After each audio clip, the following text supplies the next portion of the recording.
వెంకటరెడ్డి గారు, ఇటువైపు TRS BRS 10 ఏళ్ల పాలనలో ఎందుకు విడుదల చేయలేదు, ఎందుకు అప్పుడు ఆర్థిక మంత్రిగా ఉన్న హరీష్ రావు ఎందుకు సంతకం చేయలేదు, అప్పుడు సంతకం చేస్తుంటే ఆ డ్యూస్ అన్ని అప్పుడే క్లియర్ అయిపోయాయి కదా అని ఈ రోజు మాట్లాడుతూ ఉన్నారు కాంగ్రెస్ నేతలు.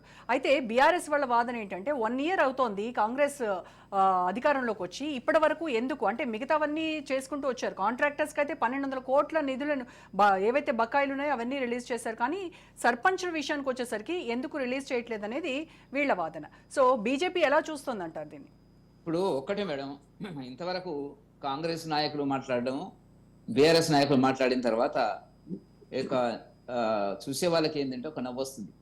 గతంలో వాళ్ళు చేసినటువంటి ఏ పద్ధతి అయితే ఉందో, గ్రామ పంచాయతీలకు సంబంధించినంత వరకు అన్యాయం చేసినారో అదే పద్ధతిలో కాంగ్రెస్ ప్రభుత్వం తూచా తప్పకుండా పక్కడ్బందీగా గత ప్రభుత్వం చేసిన పద్ధతిలోనే వాళ్ళు వెళ్తున్నారు తప్ప వాళ్ళు వీళ్ళకంటే ఏమి గొప్పగా చేస్తున్నటువంటి సందర్భం లేదు.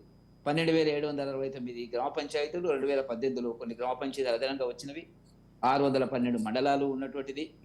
ఇవన్నీ కూడా మనం గమనిస్తే రాజీవ్ గాంధీ హయాంలో అదే రాజ్యాంగ సవరణ 73, 74 ప్రకారంగా గ్రామ పంచాయతీలు 3 అంచెల విధానము, దానికి ఒక భద్రత, దానికి సంబంధించినటువంటి నిధుల వినియోగము, నిధుల కేటాయింపు అనేటువంటిది ఆనాడు నిజానికి రాజీవ్ గాంధీ గారి కాలంలోనే జరిగినటువంటిది. దానికి కాంగ్రెస్ ప్రభుత్వం కానివ్వండి, ఇతర టిఆర్ఎస్ ప్రభుత్వం కానీ తూట్లు పడిచినటువంటి సందర్భం ఉంది. నేను ఎందుకు ఈ మాట చెప్తున్నానంటే, గ్రామ పంచాయతీ యొక్క ఆదాయాలు 50% తగ్గినటువంటి మాట వాస్తవం. గ్రామ పంచాయతీలకు 3 రకాల ఆదాయాలు ఉంటాయి నాకు తెలిసినంత వరకు. ఒకటి సొంత వనరుల ద్వారా సమీకరించుకోవడం, పన్నుల ద్వారా కానీ ఇతరత్ర కానీ. 2 స్టేట్ ఫైనాన్స్ కమిషన్ ద్వారా రాష్ట్ర ప్రభుత్వం అందించేటువంటిది. 3 కేంద్ర ప్రభుత్వం అందించేటువంటిది. దీంట్లో చాలా స్పష్టంగా చెప్పదలుచుకుంది ఏంటంటే, మోదీ గారి పీరియడ్లో కేంద్ర ప్రభుత్వము ఏ మాత్రం తూచా తప్పకుండా ఎప్పటికప్పుడు గ్రామ పంచాయతీలకు నిధులను కేటాయిస్తున్నటువంటి సందర్భం. అది 15th ఫైనాన్స్ కమిషన్ నుంచి రావాల్సినటువంటి నిధులు కూడా బకాయిలు ఉన్నాయి అని చెప్తున్నారు కదా. బకాయిలు అంటే దానికి కారణం చెప్తాను చూడండి.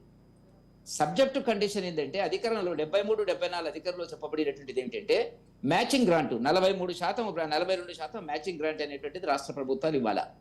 రాష్ట్ర ప్రభుత్వాలు ఇస్తే కేంద్ర ప్రభుత్వం ఇస్తుంది. ఈ దాన్ని గమనించి కేంద్ర వచ్చినటువంటి డబ్బులను కూడా టిఆర్ఎస్ గవర్నమెంట్ కానీ కాంగ్రెస్ గవర్నమెంట్ కానీ డైవర్ట్ చేస్తున్నారు వాళ్ళు. గత 1 ఇయర్ నుంచి సుమారుగా 1 ఇయర్ అనుకోండి, సర్పంచ్ వ్యవస్థ లేదు, అందరూ కూడా పదవి విరమణ చేయడం జరిగినటువంటిది. డబ్బులు వస్తున్నాయా రాలేదు కూడా ఏమిటంటే అర్థం కానటువంటి పరిస్థితి. ఈ పరిస్థితి లోపల మీరు ఎన్నికలు పెట్టకుండా ఉంటే కేంద్ర ప్రభుత్వం నిధులను మంజూరు చెయ్యదు, గుర్తుంచుకోవాల్సినటువంటి అంశం. కాబట్టి ఎందుకు ఎన్నికలు పెట్టడం లేదు? స్థానిక సంస్థలు సర్పంచ్కు ఉండేటువంటి ఒక గౌరవప్రదమైనటువంటి స్థానం ఇవాళ ఉంది గ్రామ స్థాయిలో. రాములు గారు అన్నట్టుగా రాష్ట్రపతి దగ్గర నుంచి మనం మొదలు పెడితే కింది స్థాయికి వచ్చేటప్పటికి పాలమైనటువంటి గౌరవం, రాజ్యాంగబద్ధమైనటువంటి గౌరవం అంబేద్కర్ గారు రాసిన రాజ్యాంగంలో అది ఇవ్వబడం జరిగింది. కానీ వీళ్ళు కేంద్ర ప్రభుత్వం ఏమో, అందుకే కేంద్ర ప్రభుత్వం ఒకటి చేయడం జరిగింది మేడం, డైరెక్ట్ గా వాళ్ళే ఖాతాలో వేయడం మొదలు పెట్టారు. ఎందుకంటే రాష్ట్ర ప్రభుత్వాలు వాటిని మింగేస్తున్నారు, రాష్ట్ర ప్రభుత్వాలు వాటిని డైవర్ట్ చేస్తున్నారు. కాబట్టి ఇక్కడ సర్పంచులకు రావాల్సినటువంటి డబ్బును కానీ మనం ఆలోచించడం జరిగినట్టయితే ఈ ప్రభుత్వం కూడా, ఈ కాంగ్రెస్ ప్రభుత్వం గత 6 మాసాల లోపల ఇవ్వవలసిన 1380 కోట్లలో 160 కోట్లు మాత్రమే ఇవ్వడం జరిగినటువంటిది. గత 2014 నుంచి 2024 వరకు బీఆర్ఎస్ గవర్నమెంట్ 4181 కోట్లను పెండింగ్ పెట్టిపోయినటువంటి సందర్భం. కాబట్టి వాళ్ళేదో గొప్పగా చేస్తున్నారు, వీళ్ళేదో చేయడం లేనటువంటిది కాదు మేడం. ఇక్కడ స్థానిక సంస్థల పట్ల గౌరవం లేదు వీళ్ళకి.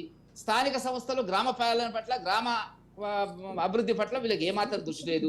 బడా కాంట్రాక్టర్లకు డబ్బులు రిలీజ్ చేస్తారు. మంత్రివర్గంలో ఉన్నటువంటి పేరెందుకు కానీ మంత్రివర్గంలో ఉన్నటువంటి బినామీ కాంట్రాక్టర్స్ ఎవరైతే ఉన్నారో ఆయనకు అనేక రకాలుగా డబ్బులు రిలీజ్ చేస్తున్నారు.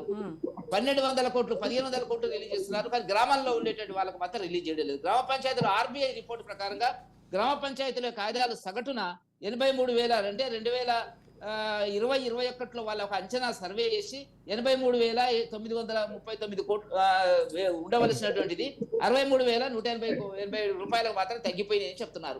కాబట్టి ఇక్కడ మనం గమనించవలసింది ఏంటంటే, అన్ని రకాలుగా గ్రామ పంచాయతీల మీద దాడి జరుగుతుంది. సర్పంచుల మీద దాడి జరుగుతుంది, సర్పంచులు ఆత్మహత్యలు చేసుకుంటున్నారు. ఏ పార్టీ కానివ్వండి, చాలా సందర్భాల లోపల ఈ జరిగినటువంటి సంఘటనలు చూసిన తర్వాత గత ప్రభుత్వము అన్యాయం చేసింది, ఈ ప్రభుత్వం అంతకంటే అన్యాయం చేస్తుంది.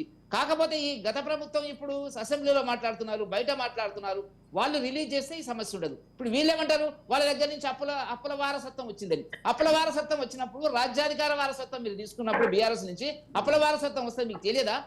మీకు ఈ ప్రభుత్వంలో ఆర్థిక పరిస్థితి ఎట్లుందో మీరు చూసినారుగా, 10 సంవత్సరాలుగా బట్టి విక్రమార్క గారు చూసినారు కండి. 2 సభల్లో కూడా 2014 2018 బట్టి విక్రమార్క గారు అసెంబ్లీలో ఉన్నాడు. మరి ఇప్పుడు మా దగ్గర డబ్బులు లేవంటే అది కాదు కదా కారణం చెప్పాల్సినటువంటిది. మేము అందుకే ఏమంటున్నామంటే భారతీయ జనతా పార్టీకి ఈ మాత్రం చేత కాకుండా మేము ఎందుకు పెట్టలేదండి, వాళ్ళ మేనిఫెస్టోలో పెట్టారు. వాడు గ్రామ పంచాయతీ కాంగ్రెస్ మేనిఫెస్టోలో ఇప్పుడు నేను చదివితే ఇక్కడ ఉన్నటువంటి మేనిఫెస్టో మీరు చూసినట్టయితే గ్రామ పంచాయతీ వార్డు మెంబర్ కూడా 10 నెలలకు 1500 రూపాయలు ఇస్తామన్నారు. ఎంపీటీసీలకు సర్పంచ్లకు మేము పెన్షన్ ఇస్తామని రాసినారు వాళ్ళు. విచిత్రమైన పరిస్థితి. మీరు ఉచితంగా వచ్చేటువంటి ఉచిత వాగ్దానాలు చేసి వాళ్ళ మొత్తం రాష్ట్ర ఆర్థిక వ్యవస్థను కాంగ్రెస్ ప్రభుత్వం భ్రష్టు పట్టించింది. వాళ్ళు జన్మలో కూడా ఏమి ఇవ్వలేరు. ఇప్పుడు పెన్షనర్స్ కు 3 DA పెన్షనర్స్ కు సంబంధించినటువంటి దాంట్లో 4,000 చేస్తామన్నారు, ఇవ్వలే. ఎక్కడి నుంచి వస్తాయి డబ్బులు అని అడుగుతున్నా. 2,500 మహిళలకు ఇస్తామన్నారు, ఎక్కడి నుంచి వస్తుందో చెప్పండి. వాళ్ళ మేనిఫెస్టో రాసినారు, ప్రభుత్వ ఉద్యోగస్తులకు పెన్షనర్లకు రాగానే 3 వాయిదాలు కరుబత్యం ఆయన ఇవ్వకుండా పోయినాడు కేసీఆర్ గారు. మేము సంతకం పెడతామన్నారు, 3 బదులుగా 4 అయినా ఇవ్వాలి. వాళ్ళ పేరు విషయాలు మేము బ్రహ్మాండంగా ఇంప్లిమెంట్ చేస్తామన్నారు, మీరు చేసే పరిస్థితి లేరు. ముందు కూడా ఈ పెండింగ్ బిల్స్ ఏవైతే ఉన్నాయో అవన్నీ కూడా కాదు. మొత్తం ఇప్పుడు ఆయన ఉన్నప్పుడు కేసీఆర్ గారు 58 సంవత్సరాలకు 10,20 వయసు 61 చేసినా ఇప్పుడు ఉన్నటువంటి డబ్బులు ఇప్పుడు లేవు కాబట్టి అది ఇప్పుడు గుదిబండి అయింది. మీకు తెలుసో తెలియదో మేడం, ప్రభుత్వ ఉద్యోగస్తులు రిటైర్ అయితే పెన్షన్ తప్ప ఇంక ఏమి రావడం లేదు. వాళ్ళకి చెందవలసిన గ్రాట్యుటీ కమ్యుటేషన్ కూడా 2 ఏళ్లకు ఆర్డర్ ఇస్తున్నారు. 2027 ఇస్తాము, 2028 ఇస్తామని నా దగ్గర ఆర్డర్లు ఉన్నాయి ఉద్యోగస్తులకు సంబంధించినట్లు. కాబట్టి నేను చెప్పదలుచుకుంది ఏంటంటే, గత ప్రభుత్వ వారసత్వంగా వచ్చిన అప్పులను వడ్డీలను చెల్లించడానికే మాకు సరిపోతుందంటే మీకు తెలియదా? కాంగ్రెస్ ని మనం అడుగుతున్నటువంటి ప్రశ్న. మీరు ఎందుకు ఈ వాగ్దానాలు చేసినారు? మాకెందుకు చేత కాలేదు?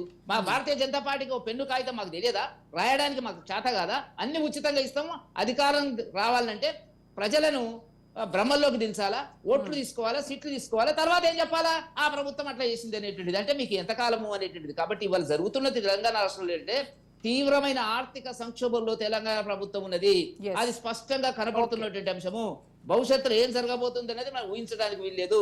అందుకే ఇప్పుడు రిజర్వ్ బ్యాంక్ పర్మిషన్ అడిగినారు. 10,000 కోట్ల రూపాయలకు సంబంధించినటువంటి కుదబెట్టి అంటే తాకట్టు పెట్టి భూములకు పర్మిషన్ అడిగినారు తెలంగాణ ఇన్ఫ్రాస్ట్రక్చర్ కార్పొరేషన్ ద్వారా. బహుశా అది వస్తే రేపు రైతు బంధు అంటే అప్పులు చెల్లిస్తున్నాం మనం ఒకవైపున, అప్పులు తెచ్చి సంక్షేమ కార్యక్రమాలను ఒకవైపున. ఈ 2 జరిగిన తర్వాత రేపు ఆర్థిక వ్యవస్థ యొక్క పరిస్థితి మరొక బీహార్ అవుతుంది.